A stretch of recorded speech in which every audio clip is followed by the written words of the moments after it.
Shui Consultancy. www.pakbettv.com.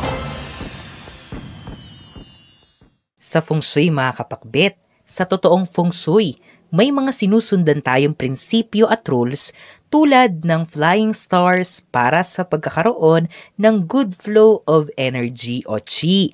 Ang energy ang siyang susi upang magkaroon ng swerte at blessings ang isang tao o isang bagay. Kaya naman, kung mali ang flow of energy ng inyong bahay mga kapakbet, magiging malas ito. Lahat ng meron tayo ay may taglay na enerhiya.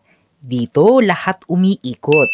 Kaya naman mga kapakbet, kung ginawa mo ang mga ito ngayong 2024, dapat mo silang bantayan dahil maaaring ito ang sanhi kung bakit kayo mamalasin sa Year of the Wood Dragon 2024. Kaya naman mga kapakbet, narito ang mga mali mo pa ring ginagawa ngayong 2024 na dapat mong bantayan. Una, maling pwesto ng 5 elements sa bahay. Ang 5 elements sa Feng Shui mga kapakbet ay ang metal, water, wood, fire at earth. At bawat element na nabanggit ay may kanya-kanyang pwesto sa bahay, lalo na sa 2024. Ang 2024 ay isang wood element. Ibig sabihin, maghahari ang wood element at ang supporting element naman ito ay water at earth. Halimbawa, kung ang wealth area ng bahay ay nasa southeast na kung saan ito ay isang wood element, tapos naglagay ka ng fire element dito, masusunog lang ang yaman na dapat meron kayo. Ikalawa, hindi mo pinapansin ang malas na sektor ng bahay. Mamalasin ang partikular na sektor ng bahay kung dito maninirahan ang isang vicious o unlucky star. Dito napapasok ang Flying Star 2024 mga kapakbet. Kaya naman, huwag nyo lang basta-basta baliwalain ang mga posisyon ng bawat flying star lalo na sa 2024. Kasi kung hindi mo ito pinansin, maaaring magkaroon ng malas sa bahay at apektado kayo nito.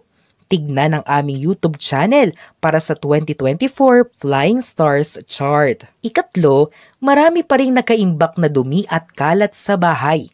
Pagdating sa Feng Shui, bawal na bawal ang dumi at ang mga gamit na nakaimbak lang sa bahay kasi babahayan lang ito ng negative energy at malas ang mga negative energy mga kapakbet. Ito rin ay nagdudulot ng stagnant energy. Kaya naman ang inyong yaman, kalusugan at kaunlaran sa buhay ay hindi mo makikita. We have crossed one more milestone. It's only the beginning. Visit our new store Kapakbet, Unit 1004 Cityland Shaw Tower, Corner St. Francis, Shaw Boulevard, Mandaluyong City.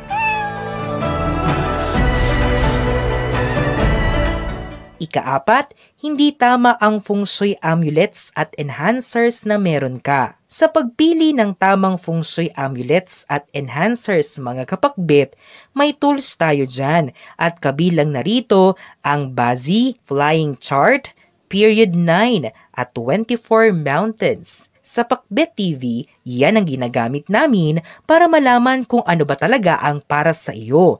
Huwag kayong bibili ng basta-basta kasi kahit gusto nyo man ito o magandang tignan, hindi rin ito gagana dahil hindi ito tumutugma sa inyo.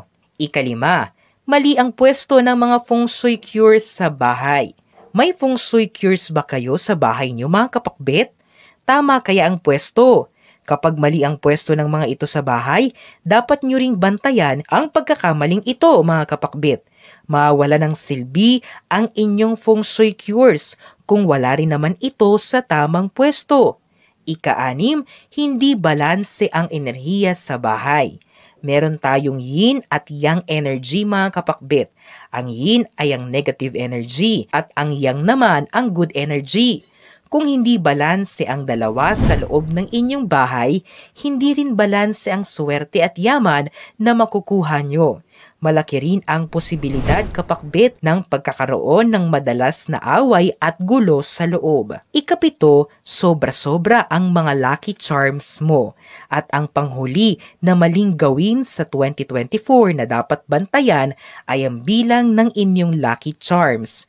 Meron tayong misconception pagdating dito. Ang sabi nila, kapag marami ang iyong lucky charms, marami kang makukuhang swerte. Mali ito mga kapakbit. Kahit isang lucky charm lang ay may swerte ka pa ring makukuha. Kung sobra-sobra, ito ay nakakasama lang para sa swerte nyo. Para antabayanan ang mga maling ito mga kapakbit at para makontra kung nagawa nyo na, dapat maalam kayo sa mga bagay-bagay. Knowledge is power, ika nga. Pwede nyong tignan ang aming YouTube channel mga kapakbit para sa mga nabanggit na feng shui mistakes ngayong 2024. Laging tandaan na ang feng shui mga kapakbit ay hindi gawa-gawa lang.